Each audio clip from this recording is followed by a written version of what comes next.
দেখো সন্ধ্যা হতে পারলো না, ওর ঘুম শুরু হয়ে গেছে। কি রে, ঘুম থেকে উঠবি নাকি? তোর পড়াশোনা কে করবে? পড়াশোনা তোর বাবা করবে না তুই করবি?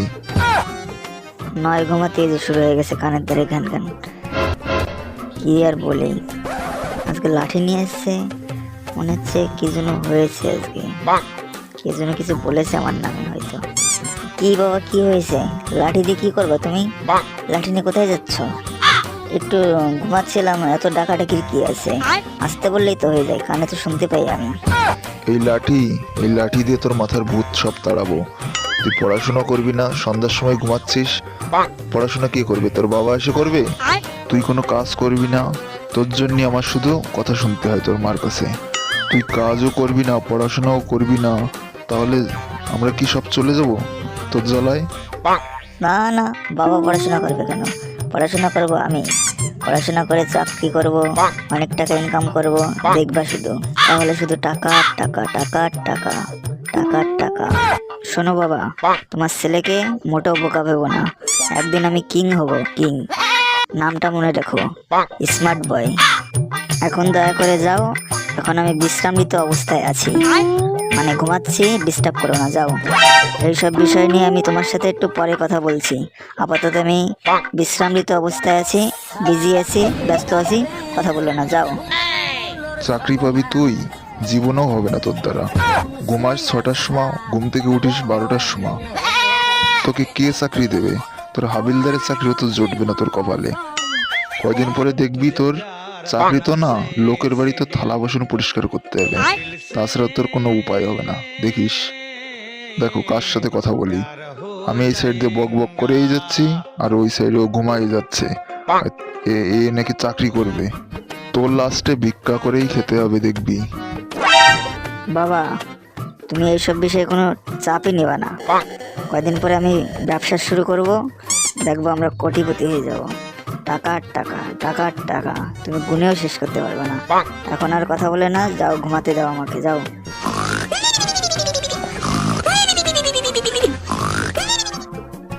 আর হ্যাঁ, আজকে নাকি তোদের রেজাল্ট দেবে শুনলাম। তা তুই তো বাড়িতে ঘুমাচ্ছিস, রেজাল্ট কেমন হয়েছে তোর? তোর মাস্টার এসে বললো তুই নাকি ফেল করেছিস। যা, হয়ে গেল। বাবাকে কে বললো যে আমি ফেল করেছি? নিশ্চয়ই ওই পটার বাচ্চা বলেছে। ওকে যদি সামনে পাই, সামনের দিন গিয়ে স্কুলে গিয়ে ফাটাবো। বাবা, তোমাকে কে বললো আমি ফেল করেছি? ফার্স্ট ডিভিশনে পাস করেছি। মিষ্টি নিয়ে এসে যাও, আর আমাকে একটু শান্তিতে ঘুমাতে দাও দয়া করে, যাও এবার। আর শোনো বাবা, একমাত্র আমি তোমার ছেলে যে এখানের কিং হবে। আমার কথাই একমাত্র বিশ্বাস করতে পারো তুমি, নিঃসন্দেহে। আর কারো কথা শুনবা না, তুমি লোকের কথা শুনে আমাকে শুধু ভুল বোঝাও। ফেল করে আবার বলা হচ্ছে আমি ফার্স্ট ডিভিশনে পাস করেছি? তোর হচ্ছে, তোর মা ওই জাটা নিয়ে আসছে, তোকে ভূত তাড়াবে, তোর মাথা থেকে যত ভূত আছে সব তাড়াবে। তুই বছর পরে পড়িস না কি করিস, কার পিছনে আড্ডা দিস, সেইটা দেখবে। তোর মাস্টার মশাই এসে বলে গেছে তোকে আর পড়াবে না কেউ। না, হয়ে গেল তাহলে। মাস্টার মশাই বলতে পারলো না? মা যদি লাঠি নিয়ে আসে তাহলে তোর বাড়িতে থাকা যাবে না রে। যাই, আপাতত একটা আশ্রয় কেন্দ্রের দিকে যাই, নাহলে যদি পিটায়, যাই ভাগি আগে।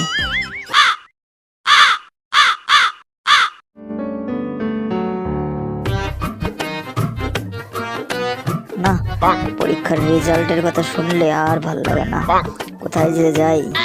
পরীক্ষা তো সব ঠিকই হয় আমার, সবই ভালো পরীক্ষা দেই, কিন্তু নাম্বার যে কেন এত কম পাই এটাই বুঝি না। চলে এসছি মনে হচ্ছে, কিন্তু অন্যরা এত ভালো নাম্বার কি করে পায় বুঝি না। ঠাকুর, তুমি তো জানো আজকে রেজাল্ট দেবে, ভালো নাম্বার পাবো না এটা তো আমি জানি, তবে তুমি একটু কৃপা করো বাবা, এই পরীক্ষাটায় পাশ করে যাও বাবা। কথা দিচ্ছি আর কোনোদিন ফাঁকি মারবো না, আর কোনো মেয়ের দিকেও তাকাবো না।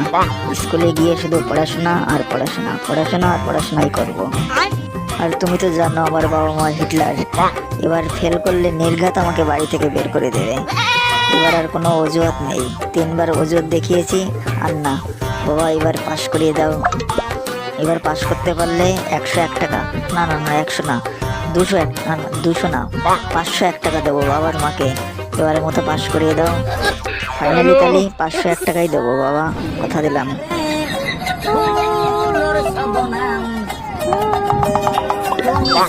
না না না, এবার একটু নীরবতা পালন করা উচিত।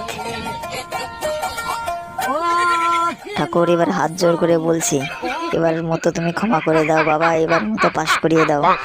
এবার থেকে ভালো করে পড়াশোনা করবো। না, বারবার মন্দিরে এসে ঠাকুরের কাছে মিথ্যা কথা বলতে আর ভাল লাগে না, কেমন লজ্জা লজ্জা লাগছে। কেন যে এই বছরটা ভালো করে পড়লাম না কে জানে। দেখতে দেখতে 1 বছর চলে গেল, টিচাররাও হয়েছে, কেন 1 বছরের পরীক্ষা নেওয়ার দরকার?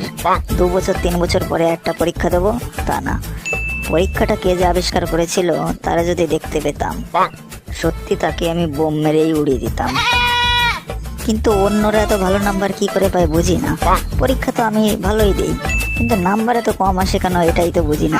ও বুঝতে পেরেছি, স্যার মনে হয় আমার সাথে দুর্নীতি করে, ওদের ভালো নাম্বার দেয় আর আমাকেই মনে হয় কম নাম্বার দেয়। এবার পাস করতে পারলে স্যারকেও দেখে দিতাম। কিন্তু কথা হচ্ছে বাড়ি কি করে যাব? যদি যাই তবেই তো বলবে যে রেজাল্ট দাও, তাহলে আমি কি বলবো? ধুর, আগে বাড়ি তো যাই, তারপরে দেখছি কি করে ধপ দেওয়া যায়। এখান থেকে আগে যেতে হবে, কিন্তু একটা আইডিয়া বের করতে হবে। বাড়ি গিয়ে তো কিছু একটা বলতে হবে। तुझे प्यार अपना से दिल और दिल से प्यार हो जाएगा।